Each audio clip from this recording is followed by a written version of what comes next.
Ini saya nak bawa hadis qudsi yang dikumpul oleh Imamul Ghazali dalam satu kitab Nasihat dan Bimbingan Hadis Qudsi. Hadis qudsi ini hadis yang terus menerus disampaikan oleh Allah Ta'ala secara langsung kepada Nabi kita SAW. Namun dia bukanlah Quran. Dia bukanlah Quran, tetapi selalunya biasanya dimulakan teks ini dengan firman Allah Ta'ala. Bismillahirrahmanirrahim. Assalamualaikum warahmatullahi wabarakatuh. Alhamdulillah. Wassalatu wassalamu ala rasulillah wa ala alihi wa sahbihi ajma'in. Rabbi shrah li sadri wa yassir li amri wahlul 'uqdatam min lisani yafqahu qawli. Bersyukur alhamdulillah, terima kasih terutama sekali para jemaah, para jawatan kuasa, para pegawai, petugas, seluruh muslimin dan muslimat, datuk-datuk, tuan-tuan Nazir. Alhamdulillah, ini kali kedua saya di sini. Jadi menggantikan Afadi Ustaz yang barangkali ada masalah tak dapat hadir. Dan ini saya nak bawa hadis qudsi yang dikumpul oleh Imamul Ghazali dalam satu kitab Nasihat dan Bimbingan Hadis Qudsi. Hadis qudsi ini hadis yang terus menerus disampaikan oleh Allah Ta'ala secara langsung kepada Nabi kita SAW. Namun dia bukanlah Quran. Dia bukanlah Quran, tetapi selalunya biasanya dimulakan teks ini dengan firman Allah Ta'ala. Tapi dia bukan ayat Quran. Dalam hadis qudsi Allah secara langsung menyampaikan risalah kepada hambanya melalui lidah Rasul. Jadi dia adalah umpama wahyu juga. Sebab itu sebenarnya hadis Nabi pun semua yang dilakukan oleh Rasul kita adalah aturan Allah. Tapi hadis kita tak baca dia macam Quran lah. Dia kalam tu Nabi yang interpret, use their own language to present apa bentuk wahyu yang dapat. Tetapi hadis qudsi is directly the word, the phrasing is come from Allah Subhanahu Wa Taala. Just Nabi bacakan saja. It's about 200 lebih hadis qudsi. Imam Ghazali kumpul sekitar 38 untuk dikumpulkan dalam hadis-hadis nasihat dan bimbingan. Baik. Hadis yang saya nak kongsi hari ini berbunyi, Yaqulullahu Ta'ala, Ya ibnal Adam, Ajibtu liman ayqana bil maut kaifa yafrahu wa ajibtu liman ayqana bil hisabi kaifa yajma'ul mal wa ajibtu liman ayqana bil qabri kaifa yadhaku wa ajibtu liman ayqana bil akhirati kaifa yastarihu wa ajibtu liman ayqana bid dunya wa zawaliha kaifa yatma'innu ilaiha wajibtu liman huwa alimun bilil sani jahilun bil qalb wa ajibtu liman yathuru bil ma wa huwa ghairu tahirin bil qalb wajibtu liman yashtaghilu bi uyubil nasi wa huwa ghafilun an uyubi nafsihi أو لمن يعلم أن الله تعالى مطلع عليه كيف يعصمه أو لمن يعلم أنه يموت وحده ويدخل القبر وحده ويحاسب وحده كيف يستأنس بالناس لا إله إلا أنا حقه wa anna Muhammadan abdi wa rasulih. Panjang hadis ni. Saya cuba habiskan. Ngam-ngam kita masuk isyak nanti insya-Allah. Baik, artinya hadis qudsi ni, wahai sekalian manusia, kata Allah Ta'ala, aku heran melihat orang yang meyakini kematian tetapi dia masih bergembira. Aku hairan melihat orang yang mempercayai hari hisab, tapi dia masih terus mengumpul harta. Aku juga hairan melihat orang yang meyakini akan masuk kubur, tapi masih lagi tertawa. Aku hairan melihat orang yang meyakini akhirat, tapi dia masih bersenang-senang. Aku hairan melihat orang yang meyakini hidup di dunia dan segala bencananya, tapi dia masih terus tenteram bersamanya. Aku hairan melihat orang yang alim dengan lidah tetapi jahil dengan hati. Aku hairan melihat orang yang menyucikan dengan air sedangkan hatinya tidak bersih. Aku hairan melihat orang yang sibuk dengan aib dan cela orang lain tapi dia melupakan aib dan cela dirinya sendiri. Atau melihat orang yang tahu bahawa Allah sentiasa memperhatikan tingkah lakunya tetapi dia masih terus berbuat maksiat. Begitu juga dengan orang yang tahu bahawa maut itu dilalui seorang diri, kubur itu dihuninya seorang diri, dihisap seorang diri tapi dia masih berjinak-jinak dengan manusia. Tidak ada Tuhan selain aku sebenarnya, kata Allah, dan sesungguhnya Muhammad itu hamba dan rasulku. Ini satu hadis pertama yang dikumpulkan oleh Imam Ghazali dalam memberi nasihat, dan sebenarnya konten dia keseluruhan nak cerita pasal mati. Pasal mati. Baik, ambil perkataan pertama. Wahai sekalian manusia, aku hairan melihat orang yang meyakini mati tapi masih bergembira. Tuan-tuan, dalam dunia yang kita buat ni, hari ni tak ada satu pun yang pasti. Melainkan yang pasti itu mati. Apa saja activity that we do in the world, in this world, dia semua tak pasti. Tapi satu je yang pasti, itu mati. Contoh, ada orang dia nak beli satu rumah. Dia plan beli satu banglo, dia renovation apa semua, dan they expect that they can live at the house during lagi 2-3 tahun macam itulah. Now dalam proses construction. 2-3 juta dia buat rumah. Adakah dia pasti dia boleh duduk rumah tu? Tak pasti. Tak pasti. Ada orang planning nak kahwin, kumpul duit lebih kurang bertunang berapa bulan lepas, dan dia expect another 1 year dia akan kahwin. Pasti tak? Tak pasti. Ada orang plan nak pergi haji. Tak pasti. Ada orang nak makan malam karang pun belum tentu pasti. Bahkan saya nak tanya, apa yang pasti? Tak ada yang pasti, melainkan mati itu pasti. Mati is confirm. Yang lain daripada mati is not confirm. Not confirm at all.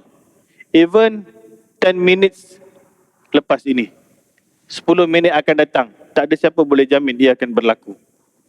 So itu yang Allah kata apa? Wahai sekian manusia, aku heran tengok orang yang yakin kematian tapi dia masih bergembira. For example, we got 24 hours a day.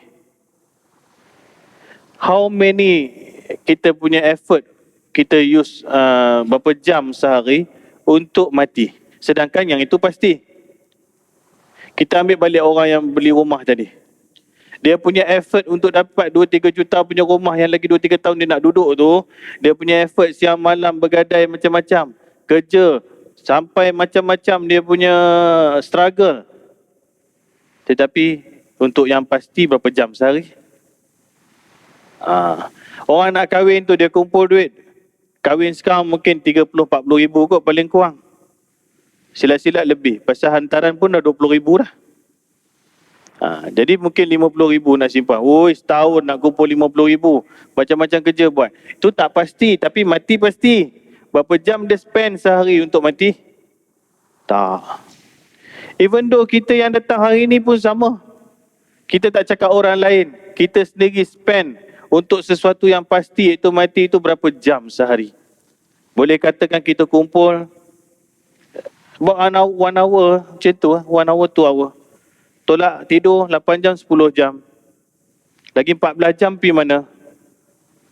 Benda yang tak pasti. Benda yang tak pasti. Jadi rupanya kita selama hari hidup ni, kita mengejarkan sesuatu yang tak pasti itu berbelas jam sehari. Tetapi untuk benda yang pasti, 1 jam. 1 jam. Itu yang Allah kata, wahai sekalian manusia, aku heran lihat orang yang yakin kematian. Semua orang yakin mati. Chinese ke, Indian ke, Muslim ke, non-Muslim ke, semua percaya mati. Tetapi masih lagi bergembira. Dan kita tengok Nabi Yakub tak silap. Nabi ni, dia kawan dengan malaikat. Termasuk malaikat maut. Wahai malaikat maut, nanti kalau kau nak cabut nyawa aku, bagi signal lah, hantarlah utusan ke apa. Hantar utusan, warning. Dan malaikat maut pun cakap okey lah, aku hantar kau 3 warning. Warning letter. Nabi Yakub pun okey lah, ada signal. Macam tu juga Nabi Sulaiman alaihissalam. Dia tanya malaikat maut, bila aku nak mati ni? Malaikat maut cakap, when a tree called Karnubah tumbuh hidup depan kau, maka itulah saat kematian kau akan sampai. Pohon Karnubah. Baca Quran. Ada. Jadi Nabi Yakub tunggu sekali. Tahu-tahu malaikat maut datang je. Dia cakap, mana kau punya warning letter semua ni? You promise, you cakap nak bagi 3 signal, 3 warning. Tahu-tahu datang nak cabut nyawa. Apa malaikat maut cakap? 3 warning tu aku dah hantar kat kau. Bila kau lihat rambut kau lagi putih dah banyak, maknanya dah banyak uban. Itu 1 warning. Nombor 2, hilangnya tenaga kau. Kederat kau dah ditarik. Itu warning kedua. Dan ketiga, bongkoknya tulang kau ni. Itu warning ketiga. Tadi kedua, ketiga. 3 tanda. Jadi kita kena ingat. Tanda-tanda tu 50-an ke atas dah muncul dah. Dah muncul. Jadi dengar kata hadis kursi ni. Wahai sekalian manusia, aku hairan tengok orang yang meyakini mati, tapi dia masih gembira. Bagilah budak-budak muda gembira, tuan-tuan. Saya ni taklah muda, taklah tua, tengah-tengah. Kadang-kadang nak gembira sikit, kadang-kadang tak gembira sangat. Tapi dah jadi ustaz ni nak gembira tak ke mana. Bawa anak bini pergi makan sikit macam tu je lah. Tapi cut kita punya happiness about world. We focus about benda yang pasti ni mati lah. No, just spend sikit time lah. For the moment kita dah spend 1 or 2 hours a day. Kalau orang dah pencin ke apa, datang masjid, alhamdulillah. But we tambah sikit. Tambah sikit bagi dia 3 jam ke apa. Rather than sebelum ni langsung kita tak spend untuk agama. That's all. Just prepare. Dengan dunia kita ambil lagi. Pasal kita nak hidup tu jambatan akhirat. Nah, kita kena tengok. Kadang-kadang tuan-tuan, macam saya dah cakap dululah. Kerja atuk, kerja nenek ni sampai mati tak habis rupanya. Rupanya anak cucu ni dia pakai duit kita lagi kadang-kadang. Sampai tengok dia dah kerja dah tapi tak cukup duit.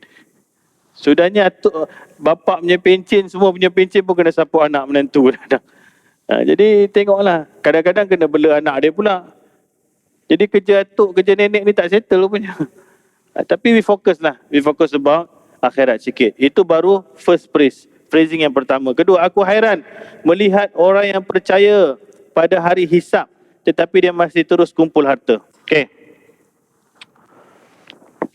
We calculate about our money every day, every single day, but kita lupa yang kiri dan kanan kita sentiasa tulis dan hari yang akan dikumpulkan markah kita, dia timbang ni akan jadi. Jadi kita duk timbang duit dalam poket, Allah Ta'ala cakap yang aku nak timbang kau ni, kau lupa ke macam tu? Bukan salah timbang duit dalam poket. Tetapi jangan timbang tu, timbang yang aku tengah kira kau ni, yang malaikat tengah catat ni, kau buat tak tahu. Tu heran tu, yang itu pasti. Yang itu confirm dia akan timbang, yang dalam poket kau tu belum tentu dapat tara mana pun. Tu Allah Ta'ala heran, dia cakap, tahu dah ni hari penghisapan, tahu aku akan kira, tapi duk sibuk kira duit je. Alhamdulillah kita kat sini adalah insya-Allah orang Allah bagi sikit rezeki. Tapi kadang-kadang ada kawan-kawan kita yang seusia dengan kita, masih lagi bukan tak datang semayang satu hal, tak semayang pun ada. Tak semayang pun ada. Nak cakap apa lagi, tapi mengadu masalah macam-macam. Aku tak settle lah, anak aku macam ni lah, cucu macam ni lah. Boy, come on lah, gilah surau masjid, you pun tak semayang. Yalah nanti I try tengok aja. Bila kita jumpa muka dia, raya. Bila jumpa muka dia Jumaat, Jumaat itu pun dalam setahun mungkin ada, patutnya dia ada berapa kali, berapa minggu, dia mungkin ada 10 kali lah. So macam ni. Tapi dia still counting money. Kira duit, kira duit, kira duit. Sampai bila? Allah Ta'ala cakap, kau kira duit, aku duk kira kau ni. Aku hairan melihat orang yang kita akan kira dia, tapi dia duk sibuk kira benda dalam poket dia. Tu jaga-jaga. Bukan tak bagi. Tolonglah kira juga benda-benda akhirat ni. Janganlah tak mau langsung. Dah lah dapat duit, you spend pun tak tahu mana. Tabung sini sikit ke, you beli sikit rehal ke apa, it's okay lah. Ni dapat pun tak ingat juga. Dia belanja staff karaoke lah, apa lah. Dia pergi entertainment juga. Itulah.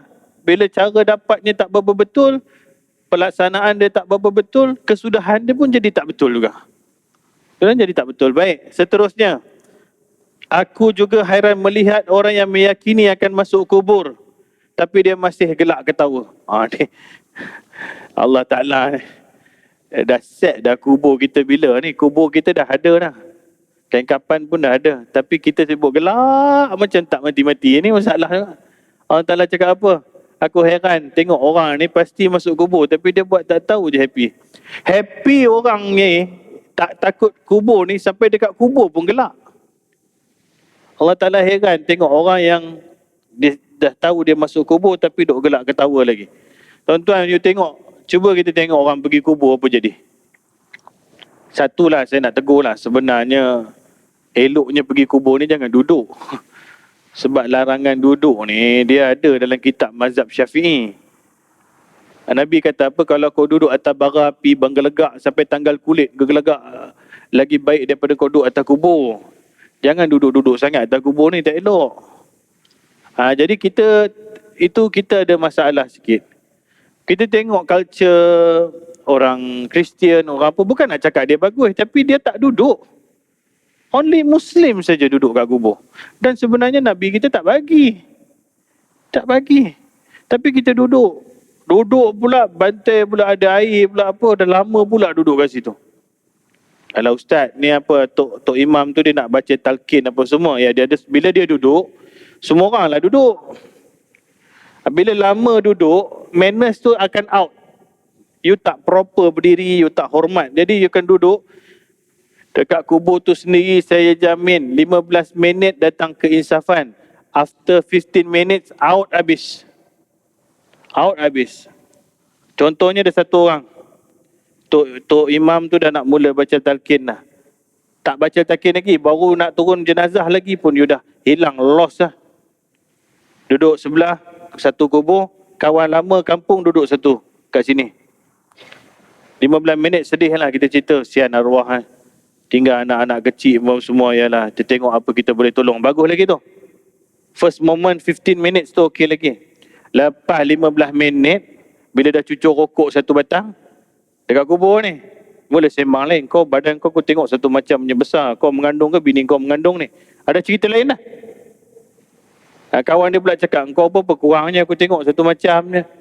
Bini dah berapa orang? Gelak-gelak kat situ. Jenazah baru tenang. Bila you buat program jadi macam ni, semua habis. Keinsafan tu tak ada langsung. Yang ni sembang ni, yang tu sembang tu, yang tu sembang tu, lama-lama ngumpat. Lala cerita politik lah. Lagi haru biru. Datang pula golongan perempuan pula. Itu pun tak boleh juga. Nabi dulu larang orang wanita pergi kubur. Bila dia bagi endorsement, kemudian Aisyah pun tanya, Ya Rasulullah, dulu kau larang kami pergi kubur. Ya, dulu aku larang. Masa the beginning of Islam, akidah tak berapa okey lagi, orang pergi kubur ni meracau. Dia pukul-pukul badan, dia tarik-tarik baju dan mengacau-kacau lah, macam tak boleh terima hakikat. Tapi tu masa Nabi larang. Lama-lama bila iman, bila Islam tu dah berkembang, dah serap dalam jiwa, Nabi bagi balik orang perempuan pergi kubur. Tapi adalah cara dia. Ini bila kita duk kerjakan kubur tu, dah tanam, Tok Imam pun tengah macam tu, tengah proses nak cangkul tanam tu, datang bini dengan mak mertua semua datang. Orang-orang lelaki dah duduk belakang nak bagi laluan kepada dia dengan dia punya tonggeng pun satu macam. Baju dah tak proper dah.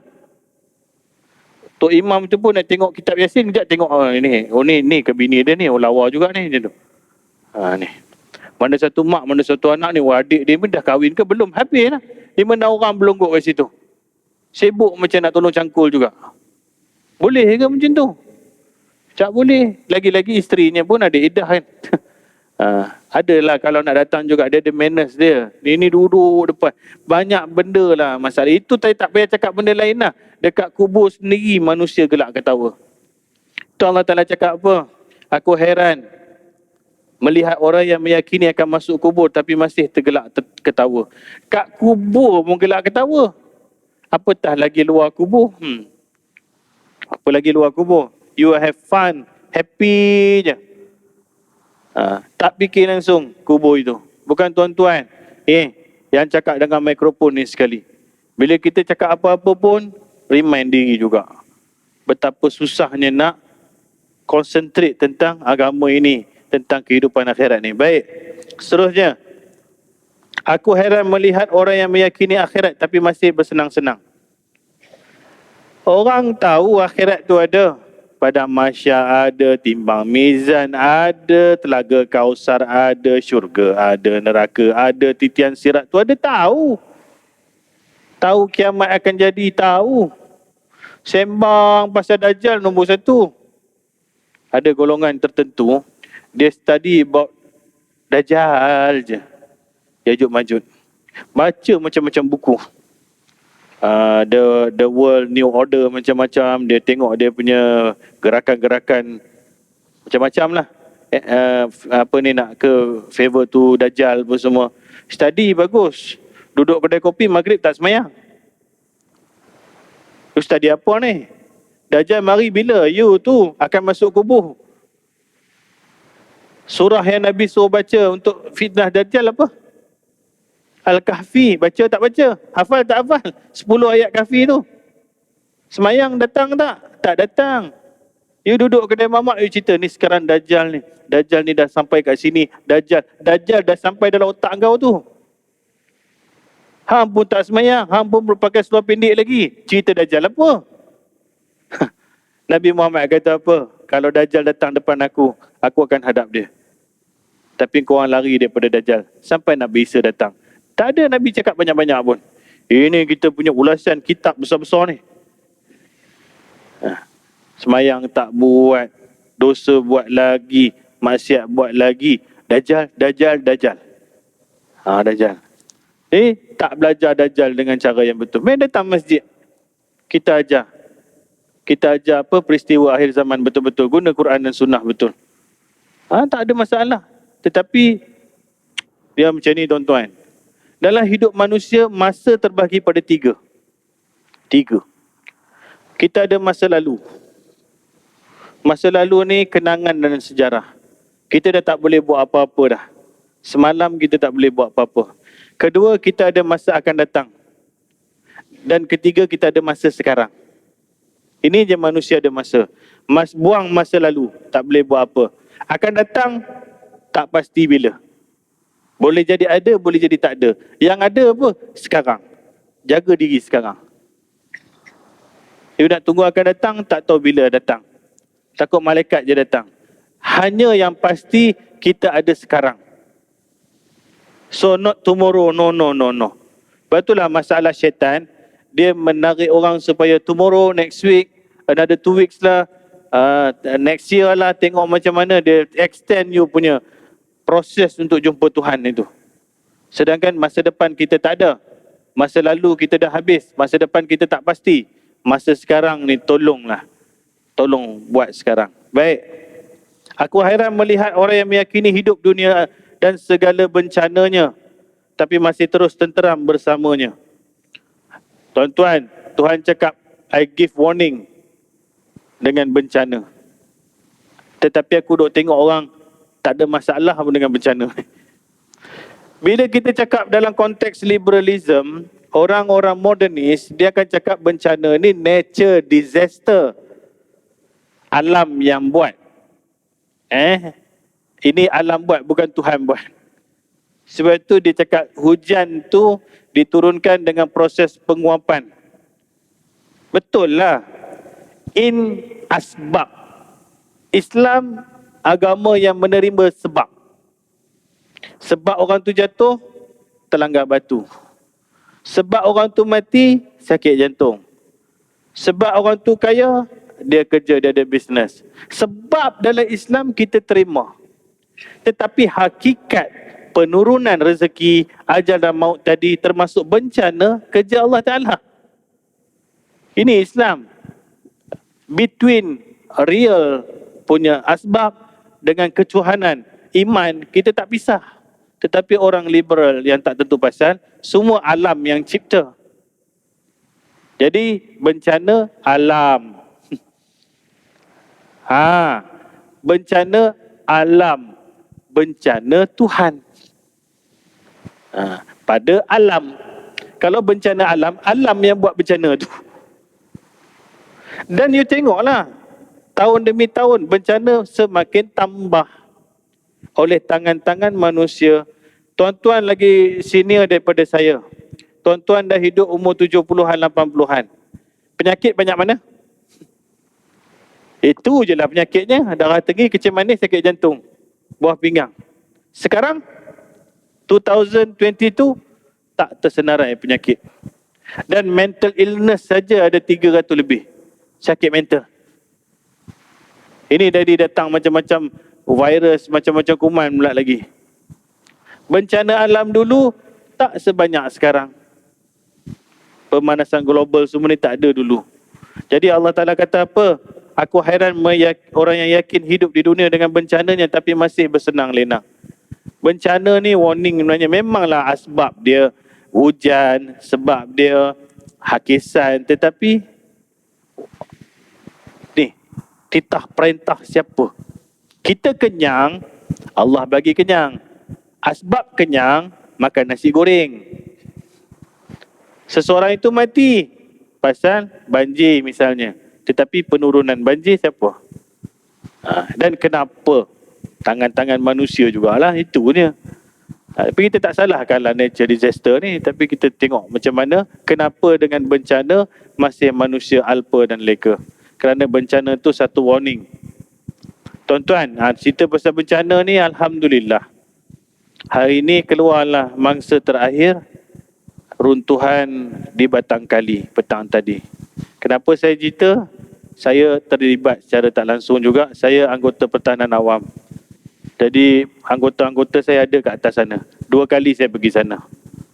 Jadi kalau tuan-tuan ingat benda tu kecil di TV, kalau sebenarnya pergi kat sana, runtuhan itu bukan semacam tengok kat TV. Tuan-tuan mungkin ingat dia besar masjid ni kot runtuh tu. Lebar no. Ujung pintu kaca ni sampai dekat pagar luar tu. Katalah ni jalan raya ni. Saf yang saya duduk ni jalan raya. Ni yang saf ni, daripada rehal tu sampai pagar nak keluar kereta tu ujung tu. Saya nampak askar macam semut tu. Ni jalan raya, seluruh tebing jalan raya ni jatuh. Seluruh jalan raya. Saya duduk tengah-tengah runtuhan itu, saya tengok bawah. Saya tak nampak ujung. Yang ini lebar, saya nampak ujung. Ke bawah saya tak nampak ujung. Mata saya tak nampak ujung. Dan runtuhan itu tinggi ni, saya duduk atas ni, macam semut, saya tak nampak ujung. Yang runtuh, yang kemah tu tengah-tengah. Dia jatuh dulu, lepas tu yang atas ni timpa. Timpa itu, kita tengok kemarin, setinggi 7 meter. 7 meter, that means 21 feet. Jumpa mayat. 21 kaki dalam. Dia nampak pokok boleh duduk atas, you nampak kereta terbang ke atas. Ialah kita anggota keselamatan, kita dilatih memang tengok benda ngeri tuan-tuan. InsyaAllah lah, bukan nak kata besar, kalau jenazah tu, mayat tu, kita boleh lagi lah. Tetapi saya gementar tengok bencana. Itu. Ke bencana tu saya takut. Kalau tuan-tuan tak kuat, boleh rebah kat situ, bukan tengok mayat, tengok besarnya runtuhan itu. Jadi itu baru sikit, sangat sikit Bagaimana kiamat? Dia tu lah. Ha. Saya duduk atas, saya tanya bomba, tim kita mana ni cik? Saya tak nampak pun. Tunggu kejap. Dia duduk pakai drone. Dia pakai drone dia besar tu. Tembak-tembak. Saya cakap mana ni? Saya nampak kereta je. Kereta macam semut saya nampak di atas ni. Dia bagi teropong pun saya nampak petugas bergerak-gerak kecil je. Betapa besar skala jatuh tu lah kan. Sama bawa under there is human. Bila human, kita tak boleh korek macam kita nak cari harta karun. Kalau kena orang macam mana? Apa rasa keluarga mangsa apa semua? Kita kena korek pelan-pelan lah. Anjing polis pun penat, anjing bomba pun penat, kita punya anjing pun penat juga. Budak pun dah pengsan. Budak saya 2 orang dah. Dah tak larat. Tapi alhamdulillah lah, doa tuan-tuan juga kot. Rakyat Malaysia semalam ada yang semayang Jumaat buat semayang hajat. Terima kasih. Hari ini Tuhan mudahkan jumpa. InsyaAllah yang muda-muda, yang kecil-kecil belum balik, kita doa semua syahid. Tak kisah dia agama apa pun. Kerana kanak-kanak. Kerana kanak-kanak belum balik. Dan kita minta Allah Ta'ala tenangkan jiwa-jiwa parent dia. Yang ada yang 4 sekali one family meninggal mati tu. Ada yang 1 orang Muslim, lain non Muslim. No. Tak kisah dia agama pun, Islam agama yang berbuat baik kepada semua. Jadi next fasa, I mungkin pergi untuk banjir pula. Tengoklah Terengganu, Kelantan. Ada orang bagi donation, kadang-kadang saya nak kena beli makan, nak hantar sikit lah. Tapi itu orang-orang masjid macam tu lah dia bagi. Kalau saya dapat peluang pergi, saya dah alhamdulillah lah, batang kali dah selesai, kita fokus monsun Timur Laut MTL pula. Terima kasih tuan-tuan. Doakan kami, doakan anggota kami semua sekali, dan doakan rakyat-rakyat yang terkena banjir supaya benda ni selesai. Jadi terima kasih semua rakyat Malaysia. Jadi itulah dia, satu kengerian. Allah kata apa? Aku heran tengok orang yang yakin hidup dengan bencana, tetapi masih terus tenteram bersama dengan kebencanaan ini. Ya, tak kena kita lah, tapi dia satu benda yang patut kita takut. Kita takut. Jadi orang awam biasa takkan sanggup tengok. Kadang-kadang teringin nak tengok kan. Tengok-tengok saja rasa menangis kat situ je. Ngeri itulah. Saya tak pernah pergi. Saya pernah pergi tsunami, tapi benda tu dah selesai. Masa tsunami tu tak tahu macam mana. Itu macam lah, benda bencana alam ni, dia satu benda yang besar kadang-kadang. Baik. Aku hairan melihat orang yang alim dengan lidah tapi jahil dengan hati. Ni Allah kata, aku heran tengok orang ni alim duk cakap pandai. Implementation sold out. Benda ni I nak kritik sendirilah. Ni recorded. Tak ada masalah. Minta maaf cakap. Ada golongan-golongan tertentu, academician, agamawan mungkin kadang-kadang dia punya attitude dengan dia punya behavior tak sama dengan apa yang qualification dia ada. Ini big problem tu. Sometimes kita tengok orang-orang macam tuan-tuan, macam orang-orang biasa ni lebih implement apa yang Tuhan suruh. Datang awal semayang jemaah, subuh datang. Ada manners, ada adab tertentu. Kadang-kadang kita tengok orang-orang yang ada akademik. Bukan akademik apa, dalam bab agama kadang-kadang dia sendiri pun tak, kita nampak tak berapa nak semayang jemaah. Berdoa pun rasa tak berapa nak ada. Akhlak pun rasa tak berapa nak okey. Kena pula dia pula balon vape pula.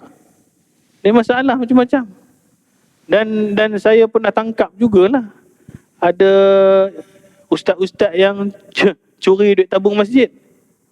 Jadi Tuhan marah ni. Aku heran tengok orang yang alim di lidah, tetapi practically hati out. Nowadays scammer banyak tengok agamawan.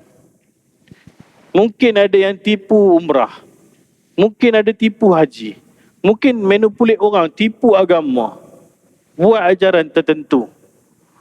Yang ada yang sumbang mahram pun kita tengok ada dah, kalangan-kalangan ustaz-ustaz pula dah. Ini yang masalah ni. Masalah. Kita tak cakap semua lah. Tak cakap semua.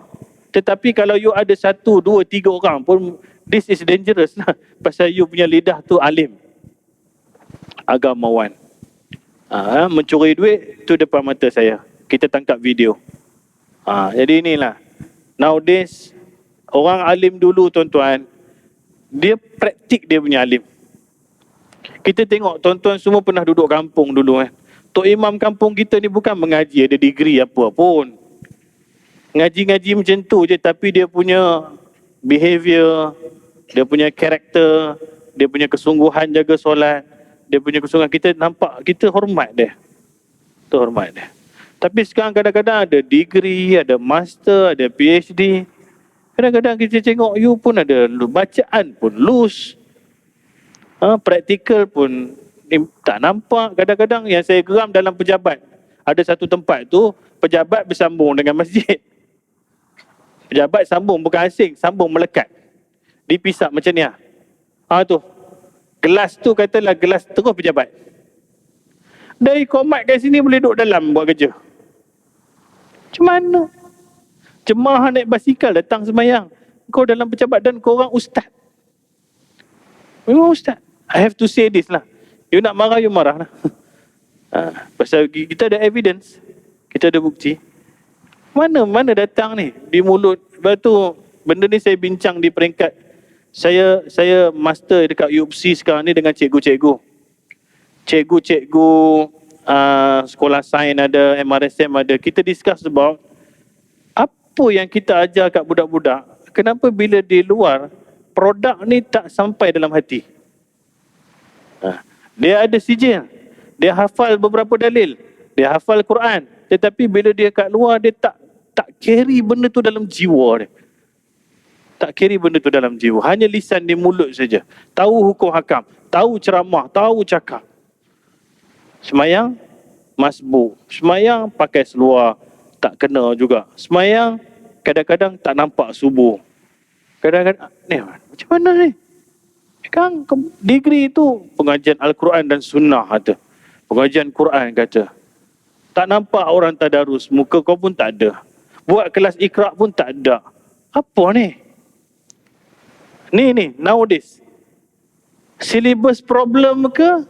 Attitude problem ni nak build up macam mana? Inilah namanya tazkiyatun nafs, penyucian jiwa. Soul. Orang panggil tasawuf. Kalau tak ada benda ni, you just cakap kat mulut pandai. You ada prof ke, you ada apa ke? Kalau you tak, masalahnya agama.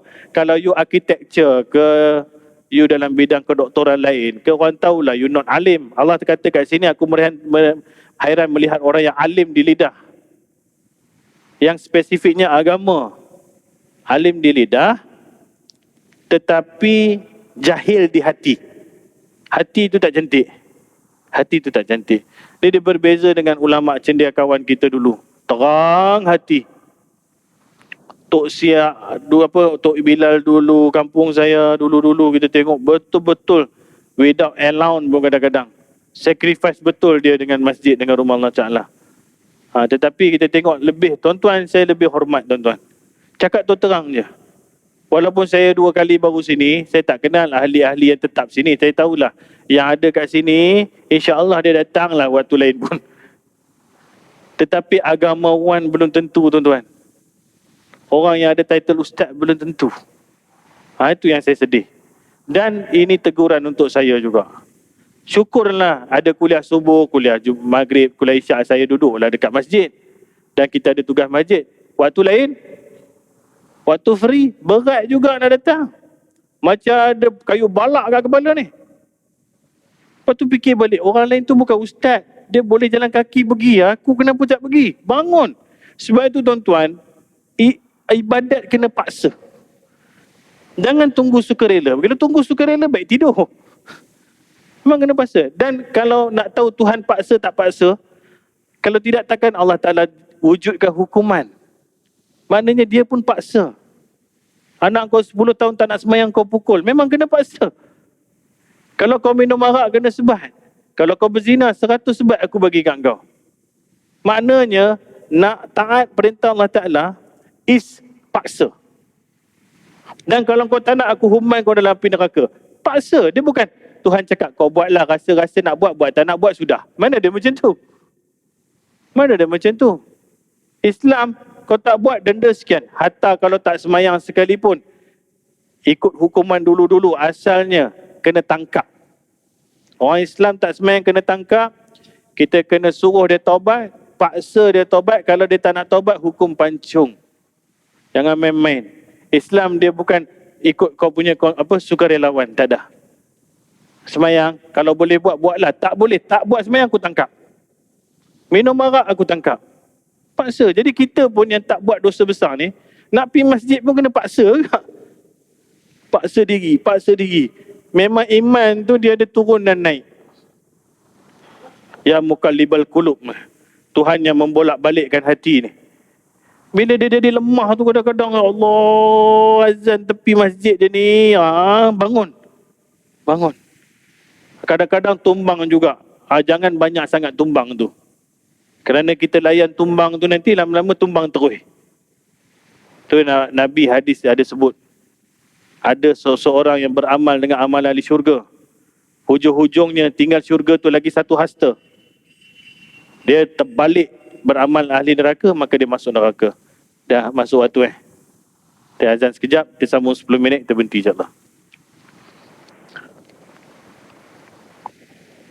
Bismillahirrahmanirrahim.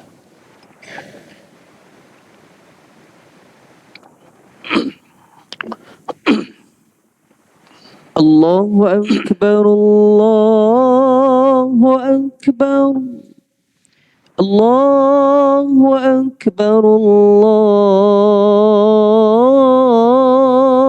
Akbar. Asyhadu an la ilaha illallah.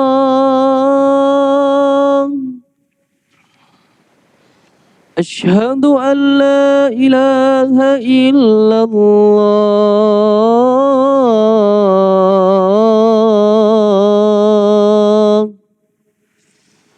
أشهد أن محمد رسول الله. أشهد أن محمد رسول الله.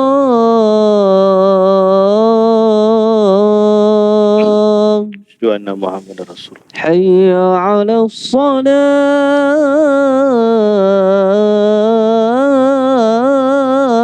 الصلاة. حي على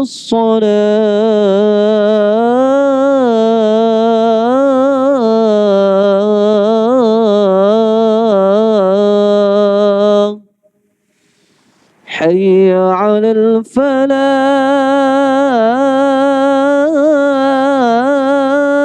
الفلاح. حي على الفلاح.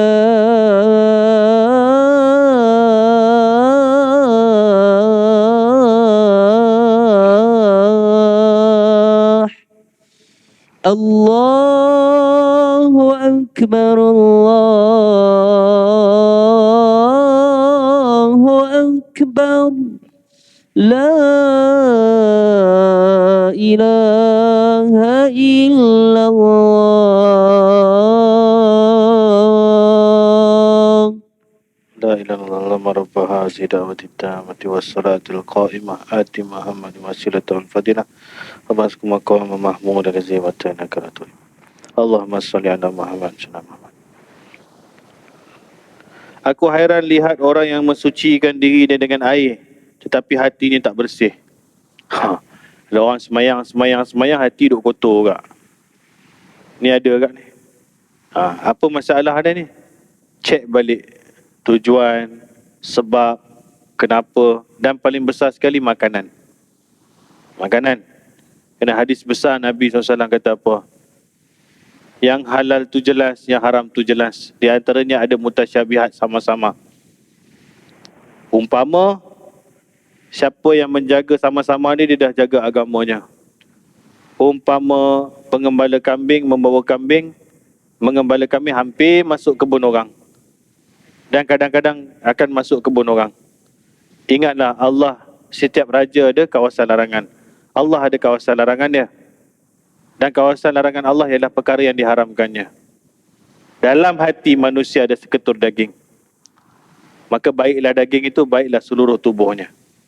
Makan tu dia tengok dulu, dia jadi hati tu apa. Allah heran tengok orang yang duk sucikan diri hari-hari, tetapi hati dia masih tak berapa betul lagi. Ini tengok balik, repair balik, checklist balik apa silap. Dan kadang-kadang mencari salah orang, sambung balik situ. Aku hairan melihat orang yang sibuk dengan aib dan cela orang lain, tapi dia lupa aib dan cela dirinya sendiri. Duk tengok salah orang, orang tu, ni tak ada. Ni penutup lah cerita. Saya dah cerita kat sini pun belum, saya pun tak tahu. Rasa belum kot, pasal baru sekali. Kalau dah banyak kali datang tu takut dah cerita berulang. Masjid saya dulu tuan-tuan, saya 10 tahun dulu, 11 tahun dulu, saya lah yang termuda sekali kat masjid. Masa tu saya jadi Bilal. Setahun lepas tu kawan saya masuk jadi Bilal. Masa tu kita orang 30-an lah. Jadi kita orang muda ni, jawatan kuasa ni bukan orang sini. Jangan takut, saya cakap masjid saya. Jawatan kuasa ni dulu asyik tala ke kita lah. Mana orang muda, mana orang muda, mana orang muda. Ni ada program ni, gotong royong, muka orang muda tak ada, orang muda tak ada, orang muda tak ada. Ni nak korban ni, mana orang muda, orang muda, orang muda. Lama-lama tuan-tuan, taik telinga pun boleh runtuh. Asyik orang muda, orang muda, orang mudanya, jadi kita pun jadi marah lah. Marah, rasa tak puas hati, rasa apa, dalam mesyuarat ke apa, saya pun dengan kawan saya, kita kali ni kita kena stand up. Kita kena stand up, kita kena fight orang-orang tua ni. Banyak betul cakap dia. Saya hanya bagi 2 peluru saja, cukup untuk membuatkan mereka diam sampai hari ni. Ni, yang duk tanya orang muda ni. Semua jawatan kuasa saya lah. Dulu punya cerita lah tuan-tuan. Okey, dia pun tanya, mana Wan, orang muda tak nampak batang hidung. Saya satu hari saya cakap macam ni lah. Ni tuan-tuan semua, korang semua ni, tanya orang muda, anak korang mana? Itu dulu. Anak korang mana? Satu pun aku tak nampak. Hang cerita anak orang, kenapa anak sendiri pun tak datang? Muka daripada merah nak jadi purple dah. Mula nak tunduk, kejap teraba itu, teraba ini, seorang dua adalah jawab. Oh, anak saya dah tak duduk sini. PG dah, baru berapa tahun tak duduk sini. Hujung minggu takkan tak datang. Aku tak nampak muka bertahun. Lepas tu ada je kat rumah tu kadang-kadang motor kereta aku nampak. Terusan nak cerita macam-macam. Mana anak korang? Selalunya lah. Budak muda yang datang masjid, mak bapak dia tak datang. Mak bapak yang datang masjid, anak dia tak datang. Biasanya lah. Biasanya. Bukan di sini, di tempat saya. Jadi, kalau anak sendiri pun susah nak suruh, anak sendiri korang ni bagi aku lah. Macam mana aku nak suruh anak orang? Dah, diam. Peluru nombor 2, checkmate terus. Sampai hari ni diam terus. Saya tanya apa? Haji-haji sekalian, saya nak tanya lah. Datang masjid umur berapa? 30? 25 dulu? Aku datang sini umur 30, korang belum. Seorang datang baru tahun lepas pencen. Seorang baru 3 tahun lepas datang. Jangan cakap banyak lah. Masa umur 20 kau pun lebuh lah. Masa umur 30 kau pun tak ada sini. Baru sengit-sengit dah badan. Muka pun dah nak pandang tak pandang dah. Sebab apa tuan-tuan? Benda tu is a circulation. What happening to you sama dengan dia orang juga. Dia orang mungkin kerja masa ni. Masa ni mungkin kerja pagi nak hantar anak sekolah, terkejar-kejar subuh, lebih kurang dah sampai pejabat. Balik daripada pejabat, isyak baru sampai. Bila nak datang masjid ni? Sabtu Ahad kadang-kadang nak bawa bini jalan lah apa semua. Orang muda macam you dulu. Macam you all dulu. Sama lah. Jadi apa isunya? You tunjuk orang. Pergi tengok cermin. Tengok anak you. Nombor 2, tengok kawan-kawan seumur you. Itu nombor 1. Bukan tengok anak-anak muda. Tengok orang tua pun masih ada yang tak datang. Islam Nabi turun pada Nabi umur 40 tuan-tuan. Baru first ayat. Nabi bukan hafal Quran umur 15 tahun. Nabi dapat first ayat umur 40. Khatam Quran 63. Bukan orang tua ke tu? Habis masa beginning dia dakwah dalam 10 tahun awal di Mekah semua tu, siapa yang masuk Islam kalau bukan orang 50-an? Nabi pergi perang baru umur 50-an. Orang 60-an pun ada masuk Islam masa tu. Orang muda Sayyidina Ali, boleh kira berapa orang je orang muda masa tu yang ikut Nabi. Jadi Allah Ta'ala didik Nabi 40 berbagi wahyu, khatam Quran umur 63. That mean jangan rasa dah tua masa tu. Sekarang ni kita kena fokus pada yang seusia kita. Ajak kawan-kawan kita yang diambang-ambang nak pergi itu datang. Bukan kita duk tala mana budak umur 15 tahun, mana budak umur 20 tahun. Allah Isra' Mi'raj Nabi umur berapa? Bukan dekat 50. Baru dapat solat.